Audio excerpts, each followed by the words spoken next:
In the last video, we identified 6 things that people do or have done, including me, that interfere with their learning a new language. If you didn't see that video, I'll provide a link. It's a great place to start if you haven't seen it. Now that we have gotten rid of things that waste our time and actively interfere with our learning, let's give you 6 things to do, places to focus your attention to ensure the success that you deserve learning English. I am Joseph. This is Input English. Let's get started with number 1. Listen a lot. Now, watching videos is indeed listening. So when I say listen a lot, I'm talking about using media that is now available to you, content that's available to you to get the English language so that you can absorb it. It is important to choose content that interests you so that your attention is focused on what you're listening to or watching. There is no virtue in trying to watch a video or listen to a podcast that you cannot understand. It isn't going to help you. You want to find a level for listening that is appropriate to your level so that you can learn it. Decades ago, the resources that I am talking about simply were unavailable. Number 1, videos. The video library on the Input English channel alone has more than 180 videos, and it's approximately 40 hours of listening time. So if someone were to watch each of those videos, perhaps 3 times, repetition being a useful tool in language learning, then they could absorb nearly 120 hours of content that is chock full of words and expressions typical of spoken English. There are many other resources that you can tap into in the video arena. If you find a video that is just too advanced and you don't understand it, you can make a note of it because in a few months, very likely you will understand it and it will become useful. Now, the problem with videos is that you're anchored to a device and you can't drive a car and watch a video. So if you can get to a level that you can understand podcasts, then that frees up your time. So podcasts are fabulous for time leveraging. You can do podcasts when you're traveling, public transit, or driving a car, taking a walk. We're all busy, so podcasts allow us to leverage our time, making them very powerful. Audiobooks are fabulous for language learning. You can enjoy literature that is new to you by audiobook in the target language, or you can reread a familiar work in English, and your familiarity with the story will make that input more comprehensible. It'll be easier to follow the story if you know basically what's going on. Audiobooks give you access to literature in the English language, and there are some big advantages to using literature as input. Number 2, reading. Reading is an extraordinary way to build your understanding of the language. Reading gives you vocabulary. It gives you access to low-frequency words. It gives you access to vocabularies that are specific to certain fields. There are a lot of words that you will want to know and want to be able to use that you're really only going to be able to access through reading because they don't come up in conversation in spoken English very often, and they don't come up in videos very often. Reading is fabulous for getting vocabulary. When you read text, you also get a very visual display of how the language is laid out. So it helps you build your mental image of the structure of English without having to explicitly study that structure. You just see it and notice it. I personally try to read at least one book a month. That can be fiction, nonfiction, classics. Now that I'm focused on learning Spanish and I want to bring my level of Spanish up, a lot of my reading is done in Spanish. Number 3, stay curious.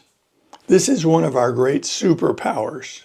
Your curiosity will help you unlock English without having to study the whole language explicitly. You can follow your curiosity.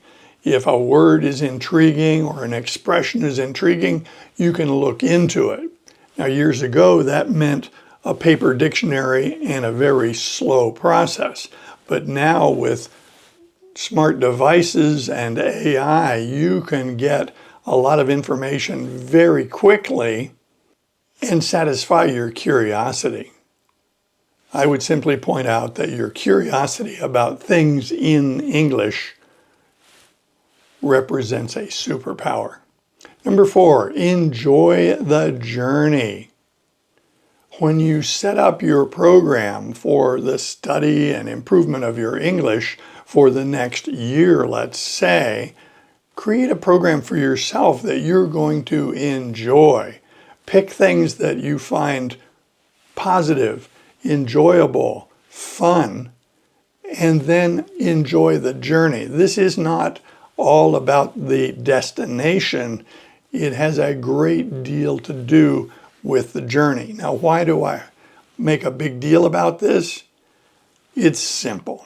Human nature.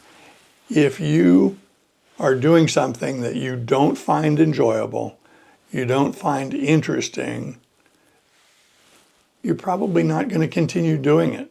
If you can find something that you enjoy and something you find fun, it's going to be much easier to continue doing it consistently over the long term. This is the big flaw related to the tradition of making New Year's resolutions. That is, people make a resolution that really amounts to something they don't really want to do, and then days, weeks, or months later, they try to look surprised that it failed. They chose badly because they chose something they really didn't find fun, interesting, or enjoyable. If you can find the joy in learning English, you will be unstoppable. Number 5, don't use willpower. Willpower is very weak. Willpower is where you're forcing yourself to do something you don't want to do, and it will fail. What works very consistently is find something you do want to do, something that is useful to get what you want, and then form habits.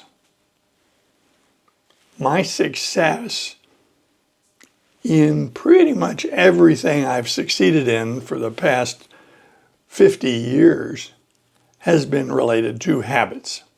Habit formation is the most powerful tool I have ever seen. You do a little bit every day. Once you've set your goal, don't worry about the goal. Focus your attention on what you're going to do today, right now. What are you going to do today? Try to do something every day. Between habits and the consistency that habits afford you, success is much more likely. And number 6, language learning apps. Now be careful here because a lot of language learning apps are time sinks. They use up your time, but they don't give you much return on investment. There are 2 that are standouts which I will specifically mention. There may be others that you find to be quite useful. Be careful. The first language learning app that I like a lot, I've mentioned in other videos, and that is Lingq, L-I-N-G-Q.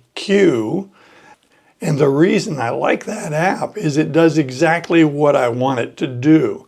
It curates content for listening and reading.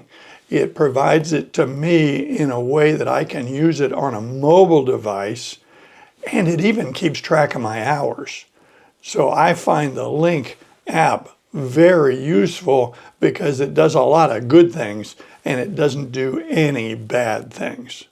The other app that I will showcase here is one that I have not used but will likely use in the future. So far I have really not needed it, but it may be very useful to you, and that is Tandem, because that app fosters language exchange. Now, I have used language exchange extensively, but basically one-on-one in person and not using the Tandem app.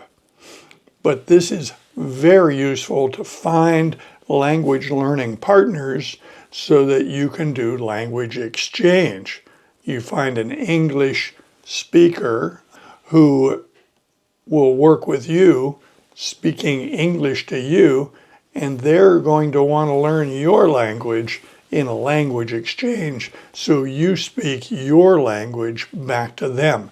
Both people get content, and it's very good because it's interactive. It's human interaction, so it's very rich. It has been estimated that language exchange may be the fastest way to build fluency compared to all the other methods. When you study English, there are lots of other alternatives, and so you may or may not choose to use language exchange. But the Tandem app is definitely an app that is worth considering. So you want to shepherd your time and be very skeptical of most of the language learning apps. Certainly be skeptical of textbooks, dictionaries, workbooks, etc. We want to shepherd our time. This is a great time to design your program for improving your English during 2025. So now you have 6 things that you want to definitely not do from that last video. Now you've got 6 things that you do want to include in your program. So this is a great time to give some thought to designing your program. If you like videos like this, be sure to click on this next one where we discuss the problems associated with comprehensible input. See you soon.